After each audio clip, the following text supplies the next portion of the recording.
My name is John Doyle. I'm the Vice President for Research here in Dublin City University. And it's my great honour today to introduce our keynote speaker for the afternoon, Eamon Ryan TD, Minister for the Environment, Climate, Communications and Transport. A lifelong environmental activist, as many of you know, first appointed to public office in City Council in '98, then elected in 2002, 2007, probably tries to forget 2011, but re-elected again in 2016 and 2020, party leader since 2011, sitting in what's probably the most competitive constituency for the next Dáil election, but sort of the bookies certainly have him well placed to come through there. But his profile on green politics and environmental politics stretches well beyond that and brought a new profile to this issue, which is sadly needed in Irish politics. Minister, before handing over to you for your keynote speech, I just wanted to draw, I suppose, a couple of issues in terms of our own work here in areas that would interest you. Our governing authority is currently considering our new strategic plan, and within that, sustainable development is embedded as a key cross-university driver of activity. Not just one project that we might do over the next course of years, but something that's going to be right there across every bit of what we do in teaching and research and how we do our own business. On teaching, we'll both deliver specialised courses with deep knowledge in environmental and climate politics, an incredibly successful BA in climate and environmental sustainability, run from the School of Geography here, the most successful new undergraduate programme DCU has launched in recent years.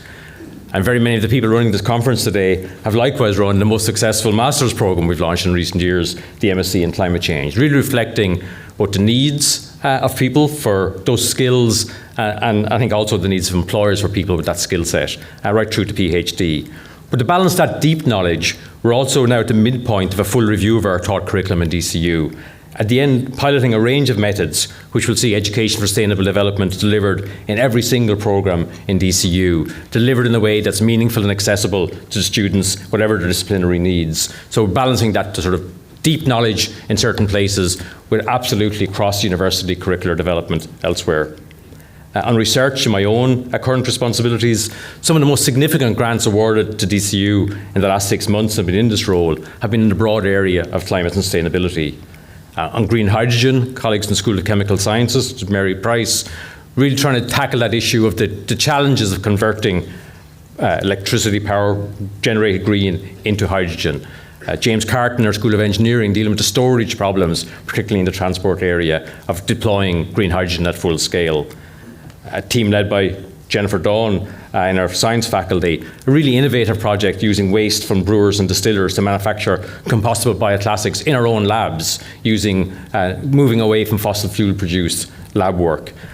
Your hosts here today have too long a list of research awards for me to recite them here today, but I was picking one off the list I was looking over in the last couple of days. Goran Dominioni from the School of Law and Government has 2 projects working for the World Bank, one on decarbonising international shipping, a real significant policy challenge, and also one on fiscal policy. How do you persuade people to governments and businesses to bring in carbon pricing, and how do you persuade the public that that's what we need to do? So balancing that sort of technical challenge in scientific and engineering research with behavioural and social science research about how we implement what we know we need to implement.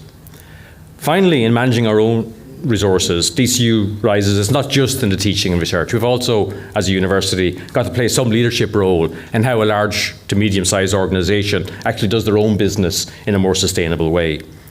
Under the previous National Energy Efficiency Plan, we set a target of trying to reduce our improve our energy efficiency by 33% in terms of per capita usage. We actually reached a target of 59.4% energy efficiency. We reduced our water consumption by 20% between 2016 and 2019, and we're on target to have reduced it by 60% by the end of this year. We are in active planning for a shift from gas to district heat pump technology on this particular campus, supported by installation of about 1.5 gigawatts of solar insulation, completely moving off gas production for heat on this campus, which will be a step change forward and allow us to, I suppose, be an exemplar to how that might be done, build in research as to how it could be done properly. And finally, we've produced our own climate action roadmap at the end of March, looking at the next phase of reducing in a net way our gas emissions, looking at our building stock, our heat stock.